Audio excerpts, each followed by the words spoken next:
It's time for European TikToks.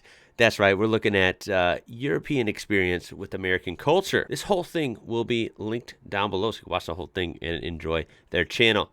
I tell you what, these are always interesting. These videos are always very, very interesting, insightful, and kind of funny.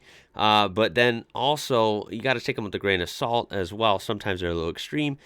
Also, European experience. European is just such a broad term, right? It can mean a lot of different places and people and cultures, so you got to keep that in mind as well. But all right, that's not wasting time. Here we go. About tobacco. Americans can buy cigarettes at most grocery stores. Let me show Yeah. you before I continue.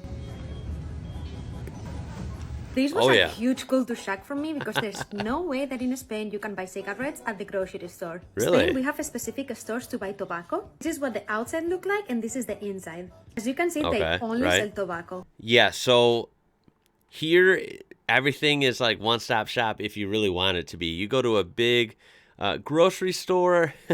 Now, that's the thing. We do have smaller, like neighborhood grocery stores, and then we have the big ones that everyone thinks of when I think of America. So I tend to like them. I mean, you can get everything. You can get tons of alcohol there, tons of tobacco, and then tons of goods, and sometimes even home things, decorations, you name it, right? It's like sky's the limit. You can even get your car worked on and everything, all at the, quote unquote grocery store.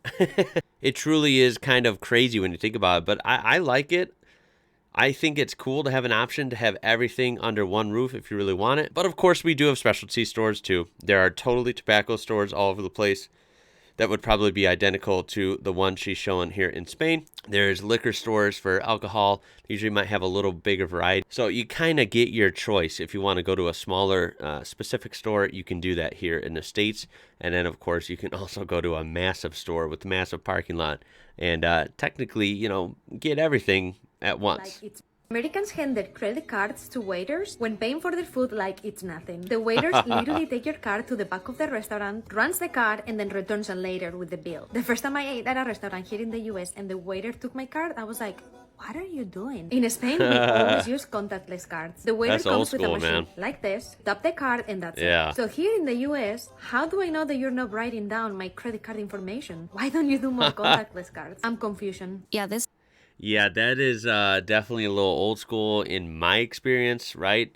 I mean, I guess it could depend on where you're at. I mean, the U.S. is super huge. Most cities I've been in, and of course, living in 2 different states, in recent years, I have never been to a restaurant in a long time where they do it this way.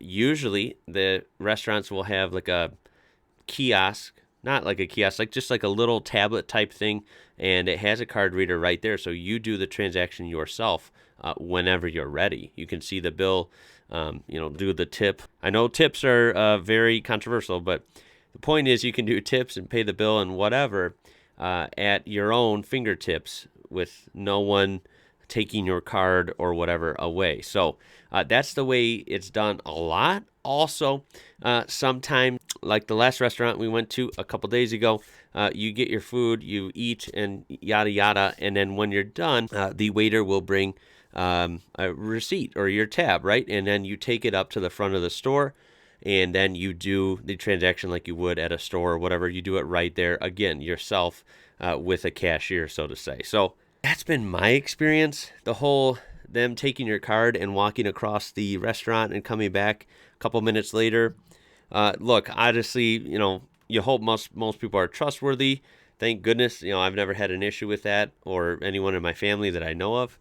But yeah, admittedly, it's kind of sketchy. It's kind of sketchy. I would much prefer to do the card myself. These wide gaps underneath the bathroom stalls where people can just peek in. This is what the bathroom stalls look like in Europe. Seeing this for the first time changes. Dude, I've seen these on videos before. This one always comes up, but you know what? It is hilarious. Like, I don't know what you want me to say. I mean, the American ones, like, look, if we go back, these suck, dude. I admit it. This is why I avoid going to the bathroom in public as much as I possibly can, because it's just uncomfortable. It's just uncomfortable, man. Like, look at the gaps on the side, on the front, up here. It's really weird. Even the gaps here at the creases by the hinges can be bigger than that even. Like, it's super weird and not private.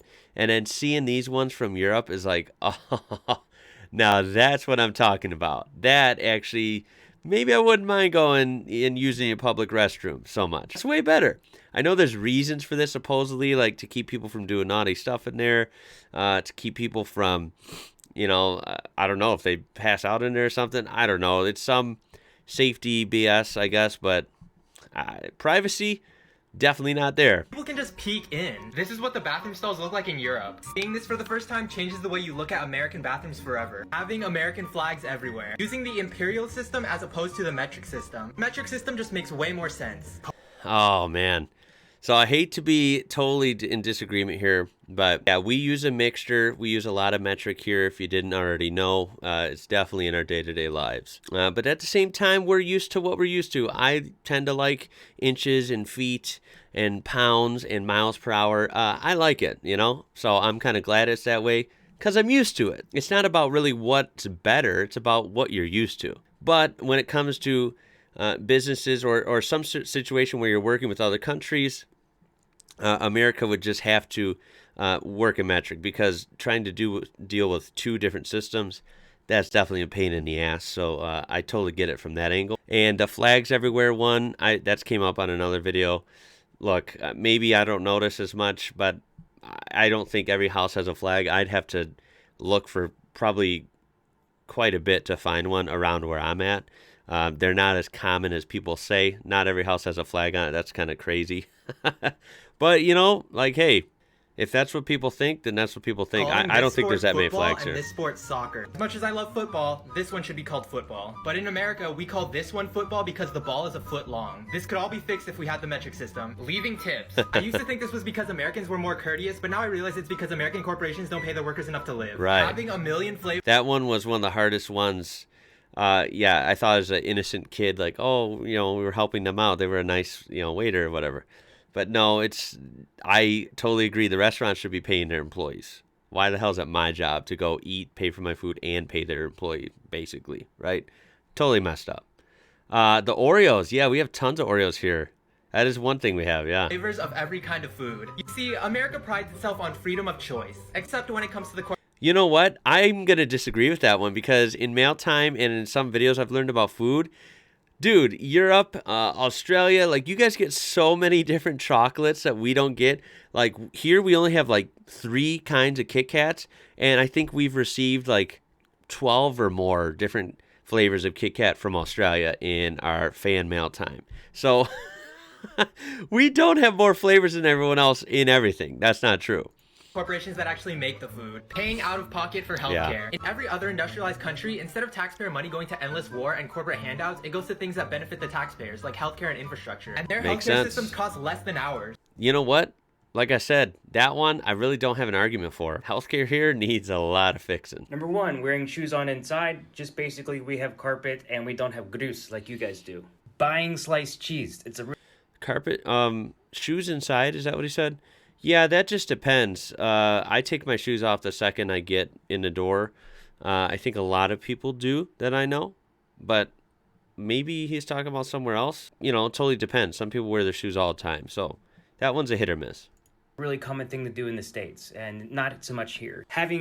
Buying sliced cheese. It's a really common thing to do in the States. Yeah. And not so much here. Having drug commercials on television. So it's always weird when you see those drug commercials on television talking about all the symptoms that you get or whatever. It's very common to watch television and see that. You don't have that so much here in Sweden. Yeah, those are actually like a meme here in the U.S. Everyone laughs at those because it's like, oh, take this and cure your whatever it is, right? Cure your so-and-so. And then it's like 35 side effects that sound like horrible. It's like, I'd rather just be sick. I think I've heard that the only countries that do show commercials for pharmaceutical stuff like that are, of course, right here in the USA. And I think New Zealand also does that.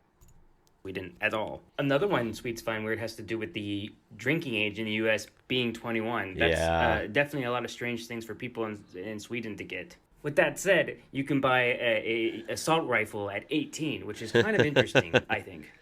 It is. Yeah, supposedly it's that way because somehow consuming alcohol before 21 is supposed to be bad for you.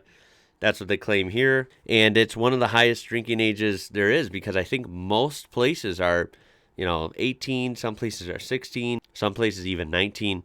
Yeah, we definitely have one of the highest drinking ages. But you know what? You can enlist in the military. You can buy tons of guns. You can drive a car, the whole 9 yards. But you just can't have a freaking beer.